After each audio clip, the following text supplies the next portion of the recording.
Still to come tonight, Kennedy Mckinny challenging Luisito Espinosa at 126 pounds for the championship held by Espinosa, the Filipino. Kennedy Mckinny's career as a musician ended with a little snare drum playing in senior high school, but he has gone on by his own claim to become the greatest boxer in the history of Memphis, Tennessee. He loves Memphis, his hometown, and after a stint of living in Las Vegas, lives back in Memphis now, where he's starting a trucking business. Calls this the most important fight of his life.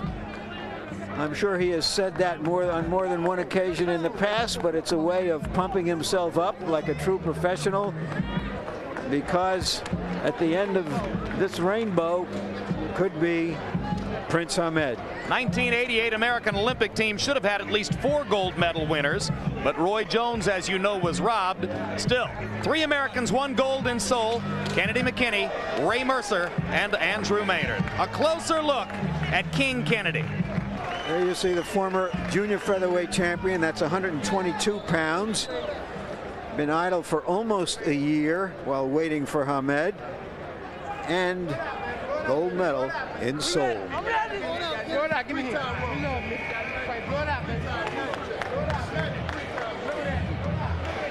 Luisito Espinosa first carved out prominence in the sport as a bantamweight, ruled as a bantamweight in the Far East for several years, left the Philippines, fought out of Japan for a while, then went back and fought in the Philippines. Now he has moved here to the United States because he says there is no longer any money for boxers in his native land of the Philippines. For him, it's negative money. He still hasn't collected a $130,000 purse for his next to last fight. The government was supposed to put up the money, but we've all heard of the Asian economic crisis. They didn't have $130,000. Closer look at at Luisito Espinosa. There you see the former bantamweight champion. 7 defenses of his belt, and he once defended it in front of 300,000 fans in Manila.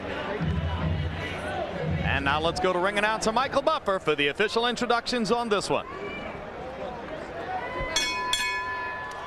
Ladies and gentlemen, from Fantasy Springs Casino here in Indio, California, this is the main event of the evening, brought to you by America Presents, in association with your undisputed, undefeated king of beers, Budweiser. This Bud's for you.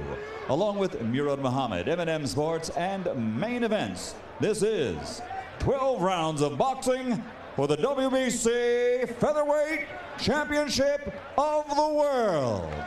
Sanctioned by the California State Athletic Commission, Chairman Ernest H. Weiner, Vice Chairman Dr. Tirso Del Junco Jr., Executive Officer Rob Lynch, physicians at ringside Dr. Paul Wallace and Dr. Howard Baer. The timekeeper at the bell is Mike Millsap. This bout is also sanctioned by the World Boxing Council, President Jose Suleiman, supervisor at ringside for the WBC, Frank Quill. The 3 judges assigned scoring this bout on a 10-point must system will be Lou Filippo, Bob Logiste, and Terry O'Connor. And when the bell rings, your referee in charge of the action, working for the 113th time in a world title bout, Hall of Famer Marty Dankin. And now, from Fantasy Springs Casino here in Indio, California, ladies and gentlemen, let's get ready to rumble!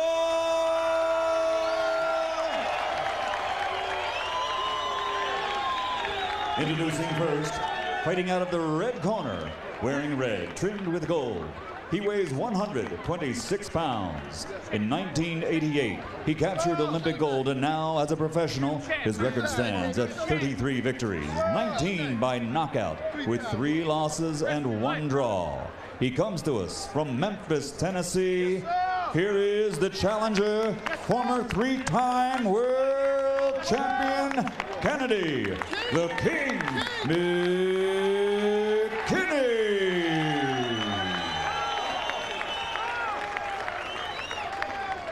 And across the ring, fighting out of the blue corner, wearing white, trimmed with blue and gold, He weighs 125 pounds and brings a professional record of 43 victories, 22 of those by knockout with 7 defeats. Tonight, he makes the 7th defense of his title. Ladies and gentlemen, from Manila in the Philippines, presenting the reigning and defending WBC featherweight champion of the world, Luisito Espinosa.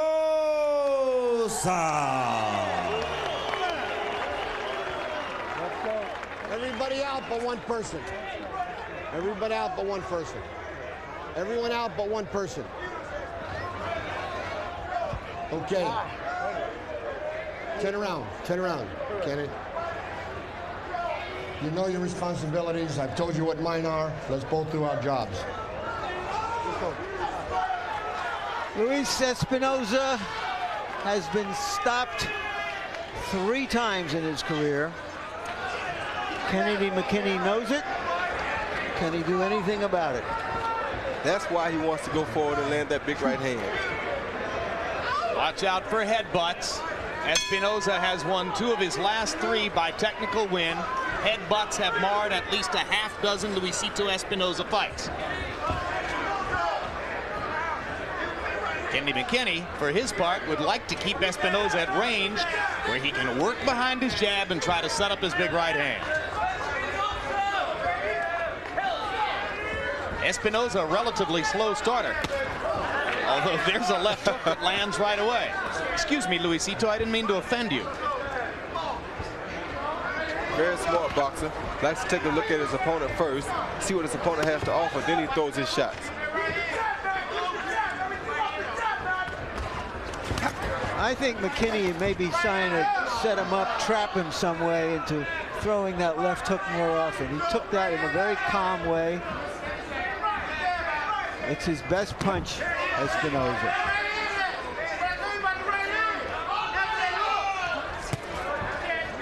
Blocked by Mckinny. That time, first one landed. This time Mckinny had the right hand up to block it. Espinosa trying to get low and fire wide shots at the body. They trying to throw the shots at the body to set up the head shots, like he just did with that left hook.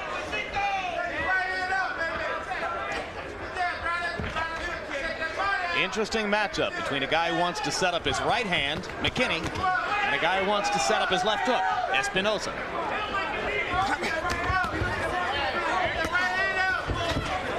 Espinosa's landing the right hand too, though.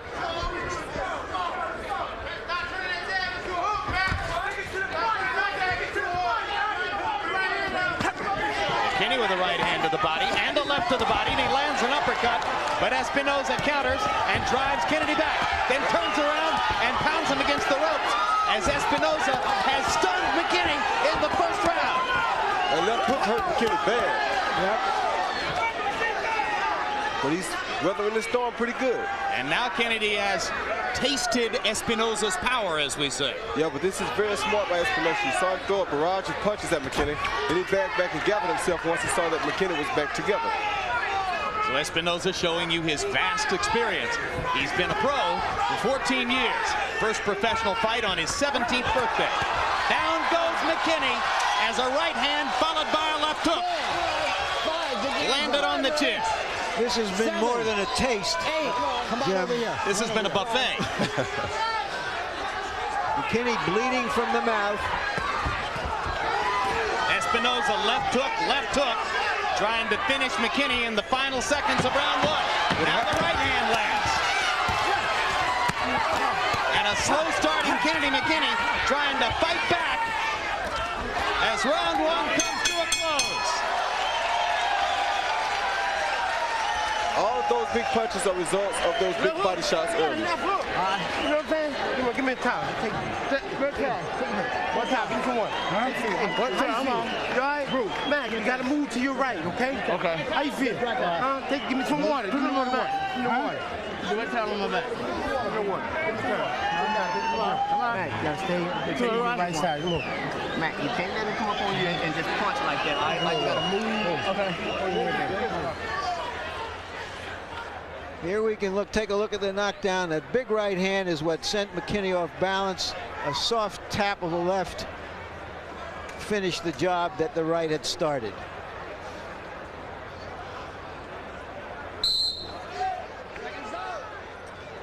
Looking for the left, caught the right. We talked about the 343 days off. McKinney looked rusty to you in that first round, Roy? Not necessarily rusty, but the big body shots that Luisito Espinosa was throwing made Kinnedy forget about his head. And he set him up for the body shot and threw a head shot. So big round for Espinosa to start. Landing 36 of 80 punches. 35 of those 36 power shots. Those numbers come from CompuBox. Another left hook. And McKinney's going to have to get something going here or risk being flooded early by the power shots of Espinosa. And right there, you saw how well Espinosa took Kennedy's right hand. It's because Espinosa's been a featherweight for a long time now. And Kinnedy moving up in weight. Oh, and that right hand has frozen McKinney, and this is over. Over. A blistering right cross by Luisito Espinosa, and McKinney was a sitting duck along the ropes. He took 2 or 3 more shots before Denkin got there to stop it. You remember about 6 or 7 minutes ago, Jim, I said, you may be asking if he's too old 3 years from now or tonight. And your answer? It was tonight. A sudden, stunning second round knockout of McKinney by Luisito Espinosa. And Roy, what a textbook job of setting up power shots to the head with hard punches to the body. Yeah, that's what he started out doing. He started out throwing the wing and body shots first to make Kinnedy let him get close enough to land those big head shots.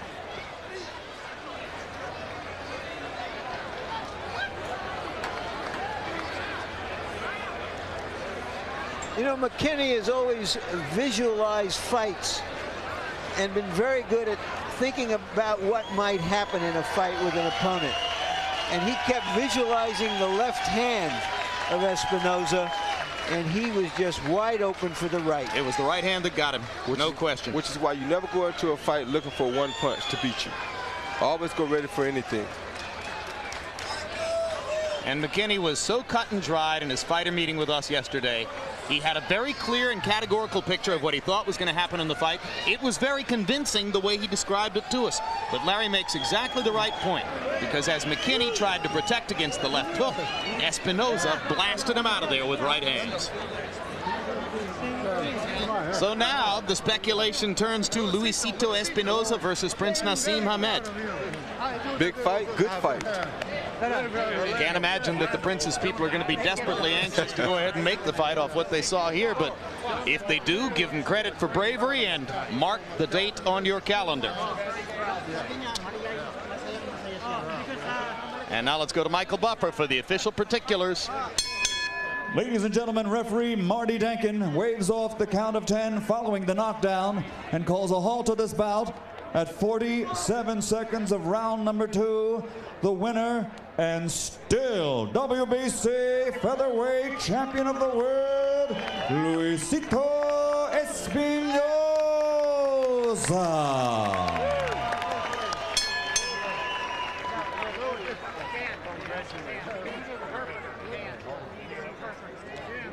So Espinosa, having moved here to the United States, now living in San Francisco, in search of bigger and better economic opportunity toward what would appear to be the end of his boxing career coming up in the near future.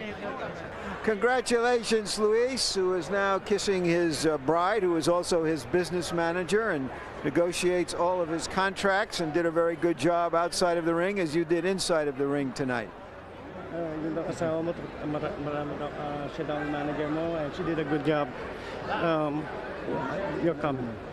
Oh, thank you very much for Lan, and also to my American president, thank you very much for promoting here. You've thanked your promoter, you've done your job, but you did a better job for that 4 minutes during the fight. Did you feel that you were just stronger than him, and is that the reason you came out so aggressively? Doon sa 4 na minutong pinaglaban nyo, naramdaman bang mas malakas ka kaysa sa kanya? Naramdaman ko dahil first round pa lang kasi sabi ko mas malakas ako dito, sabi ko. I felt it, and it's right on the first punch. I knew right away I'm gonna get this guy. He was looking for your left hook, which has always seemed to have been your best punch. Was he just wide open for those right hands? Hinahanap niya, inaabangan niya yung left hook mo. Hindi dumating yung left hook mo, puro right ang umabot. Kasi pag ano ang target ko talaga, right cross talaga. Pero lepo ko pinaabangan ko. I see. Okay. He fakes with his left hook, but he is actually power punches the right hand. What does he see in the future for himself? Anong nakikita mo sa susunod na mga laban mo? Sa tingin ko, magiging approval. Na-approve pa yun. Oh, okay. Yeah, he's gonna improve some more in the next fight. Does he think that he will get a fight with Prince Hamed? Palagay ba makakalaban mo si Prince Hamed? Sa tingin ko, pag kailangan pag-aralan. I think I have to study about that. I have to study him pretty good. Thank you very much. Congratulations again, Luis. Thank you very much to America President and to all the fans here at the States. Thank you to all the America. We'll see you again. Kinnedy? Yes. Was he just too big and strong for you? I think so. I think that was the key. He was a lot stronger than I anticipated. He's a lot stronger than I anticipated. You generally visualize fights, and in visualizing this fight, you kept thinking of the left hook and how you were going to bait him into something so that you could land the right hand, but it was his right hand that did the damage. No, not to be honest with you, it was the left hook that did the damage. He had an exceptionally good left hook. I thought I had worked on trying to get away from that left hook, but I was wrong. I don't take anything away from the kid. He's just a tad bit bigger. I mean, this is my first fight at featherweight, and I lost. But, you know, I'll be back at 22. I'm just not a featherweight. I'm not a full-blown featherweight. And I can't take anything away from Luisito. He fought a good fight. He did what he had to do to win. All right, let's take a look at the knockdowns and see what happened here in round one. Describe what you see. I see the right hand. Right hand. That was just a big looping right hand, it seemed, Kinnedy. Well, in my training on the tapes I watched him, he didn't throw a right hand at all. He threw a pretty decent left hook, and that was my thing, was to try to make sure don't hit him with the hook, don't hit me with the hook. But hey, I just got kind of careless, and I underestimated his power in the previous fight. And I'm a junior featherweight. I'm not a fully blown featherweight. I take nothing away from Luisito. It was a good fight, but he's a featherweight, and I'm a junior featherweight. Thank you very much. You're a senior with us.